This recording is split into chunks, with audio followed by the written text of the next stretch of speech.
Breaking చూస్తున్నాం. దేశ రాజధాని ఢిల్లీలో మరోసారి భారీ స్థాయిలో డ్రగ్స్ పట్టుపట్టాయి. థాయిలాండ్ నుంచి ఇండియాకు అక్రమంగా డ్రగ్స్ తరలిస్తున్న ఓ ప్రయాణికుడిని అదుపులోకి తీసుకున్న కస్టమ్స్ అతని నుంచి సుమారు 2 కోట్లకు పైగా విలువైన సుమారు 2.759 కేజీల హైడ్రోపోనిక్ గంజాయిని స్వాధీనం చేసుకున్నారు. అతనిపై కేసు నమోదు చేసి దర్యాప్తు చేస్తున్నారు.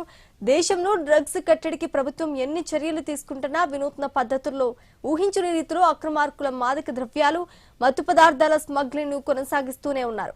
ఓ పక్క యువతను సన్మార్గంలో పెట్టేందుకు ప్రధాని మోదీ నషా ముక్త యువ ఫర్ వికసిత్ భారత్ ప్రచారం ప్రారంభిస్తే, మరోవైపు ఎయిర్పోర్ట్లు, అంతర్జాతీయ సరిహద్దుల మీదుగా ప్రతిరోజు ఎలాగోలాగా దేశంలో డ్రగ్స్ తీసుకొచ్చే ప్రయత్నం చేస్తున్నారు కేటగాళ్లు.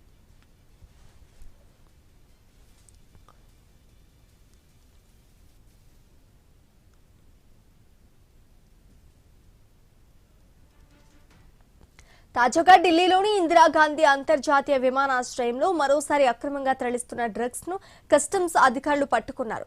థాయిలాండ్ లోని ఫుకెట్ నుంచి ఢిల్లీకి అక్రమంగా డ్రగ్స్ ను తరలిస్తున్న ఓ ప్రయాణికుడిని అధికారులు అదుపులోకి తీసుకున్నారు. అతని లగేజ్ చెక్ చేయగా చాక్లెట్ బాక్సుల్లో దాచి తరలిస్తున్న హైడ్రోపోనిక్ గంజాయిని గుర్తించారు అధికారులు.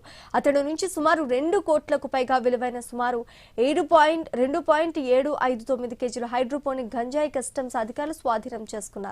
అధికారులు తెలిపిన వివరాల ప్రకారం ఫుకెట్ నుండి ఢిల్లీకి ఎయిర్పోర్ట్ ఇండియా విమానంలో వచ్చిన ఓ ప్రయాణికుడు కస్టమ్స్ గ్రీన్ ఛానల్ దాటి వెళ్తున్న సమయంలో అతని ప్రవర్తనపై అనుమానం వచ్చిన అధికారులకు అడ్డుకున్నారు. లగేజీని ఎక్స్రే స్క్రీనింగ్ చేయగా అందులో 4 వాక్యూమ్ సీల్డ్ ప్యాకేజ్ ఉన్నట్లుగా గుర్తించారు. బయటకు కిట్ క్యాట్ చాక్లెట్ బాక్స్ లా కనిపించిన వాటిని ఓపెన్ చేయగా అందులో అక్రమంగా తరలిస్తున్న హైడ్రోఫోబిక్ గంజాయిని గుర్తించారు.